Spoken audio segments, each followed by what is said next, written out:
Hello everyone and welcome to my channel. In this review we will comparing the Sony A6100 with the Sony A7C. This review will be split in three parts. We have first the main difference between both cameras, second the image comparison, and the last point will be the review summary, which I will give you some points to go with the A6100 and some other points to buy the A7C. The release date of the A6100 was on August 2019. The release date of the A7C was on September 2020. That means the A7C was launched 13 months later than the A6100, which makes a generation apart from each other. Now we will come to the main difference between these both cameras. The A6100 has an APS-C sensor and the A7C has a full frame sensor. All in all, each of these cameras come with the identical 24 megapixel but different sensor sizing.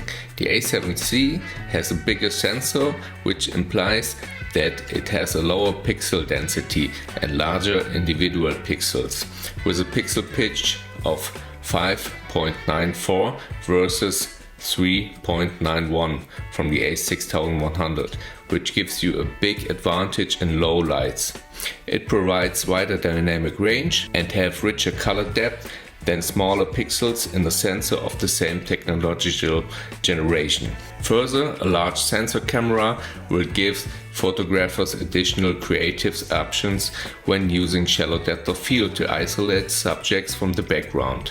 On the downside, larger sensor must be huge with larger, more expensive camera bodies and lenses. Both cameras use hybrid autofocus system with a face detection and advanced algorithm. The A7C has 693 face detection points and 424 contrast detection points. That covers 93% of the sensor area. The A6100 uses 425 phase and contrast detection points that cover 84% of the frame. Let's come to the ISO difference. The Sony A6100 has a native sensitivity range from ISO 100 to 51200. The corresponding ISO settings from the A7C are ISO 50 to 104,800. Both cameras use the same E-mount system. That means you can switch every E-mount lens between these two cameras. The A7C has a sensor shift image stabilization, and the A6100 comes without any stabilization. Both cameras has a 3-inch screen. The A6100 has a tilting screen. The A7C has a fully articulated screen.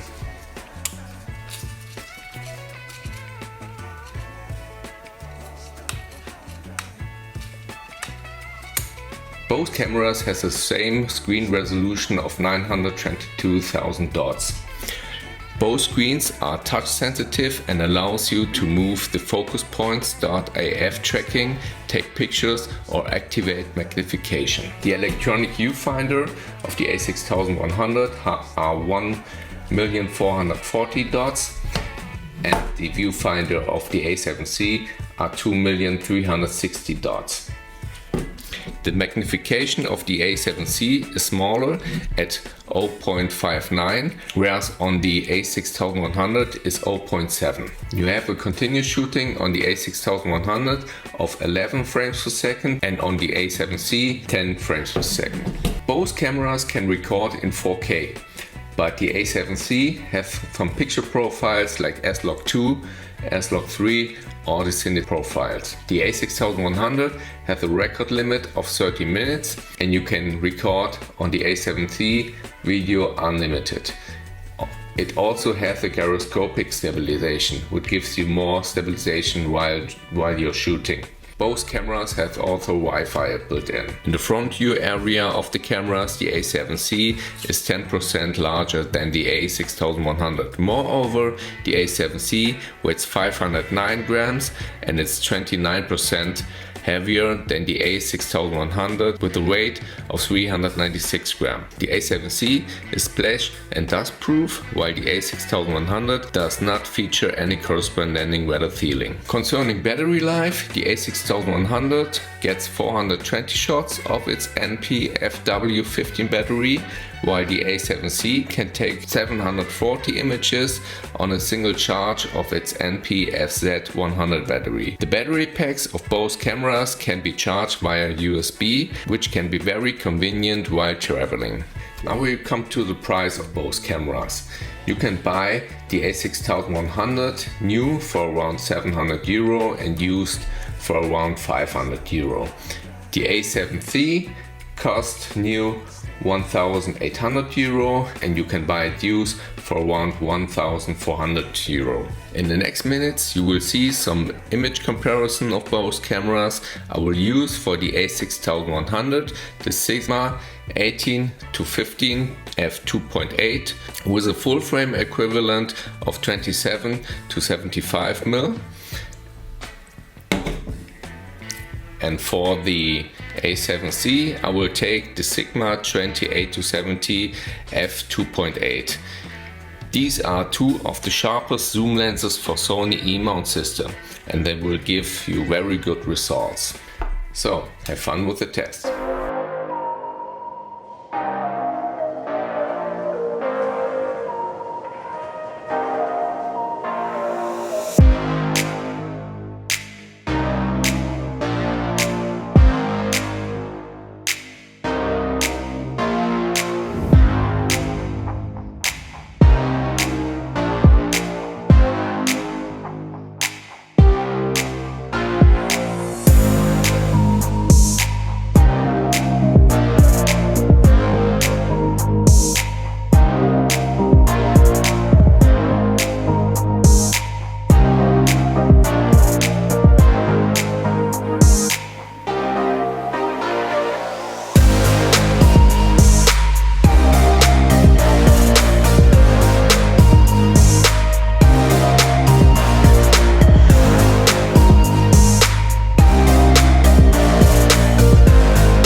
Okay, welcome back to the review summary. How do things add up?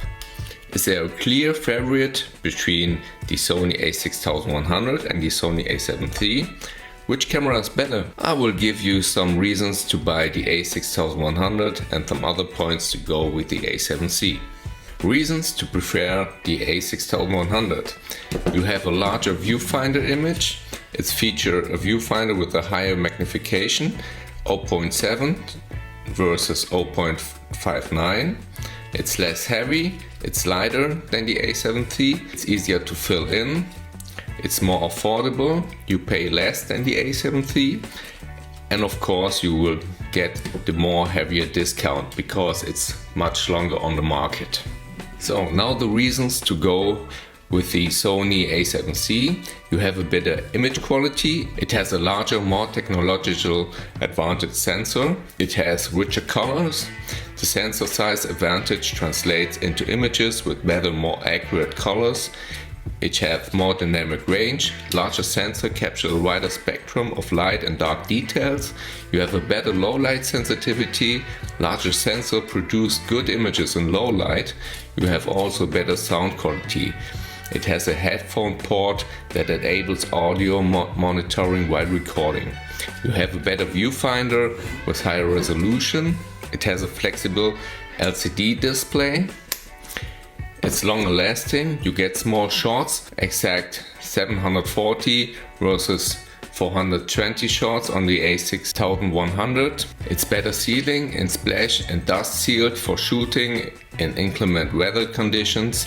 It has sharper images. It has an IBIS to reduce the impact of handshakes. You will have faster data transfer. It supports more advanced USB control, 3.2 versus 2.0 on the A6100. It has a faster buffer clearing. It supports more advanced SD cards data transfer.